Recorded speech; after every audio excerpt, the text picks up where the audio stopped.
एक गरीब भक्ताची स्वामींनी अशी परीक्षा घेतली की शेवटी स्वामी स्वतः त्याला मदतीला आले. काय घडलं पुढे शेवटपर्यंत नक्की बघा. एक छोट्याशा गावात गणू नावाचा एक गरीब माणूस राहत होता. तो खूप गरीब होता, पण त्याची एक गोष्ट कधीच बदलत नव्हती. ती म्हणजे स्वामींवरची श्रद्धा. रोज सकाळी उठून तो फक्त एकच जप करायचा, श्री स्वामी समर्थ, श्री स्वामी समर्थ, श्री स्वामी समर्थ, श्री स्वामी समर्थ. पण त्याच्या आयुष्यात खूप संकटं होती. घरात पैसे, अडचणी, काम नाही आणि कुटुंबाची चिंता.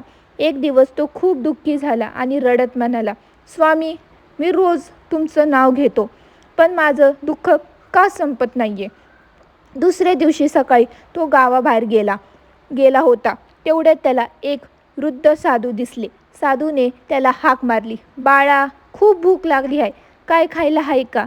गणूकडे फक्त 2 भाकऱ्या होत्या, एक स्वतःसाठी आणि एक घरी नेण्यासाठी. पण तरीही त्याने विचार न करता साधूला भाकरी दिली.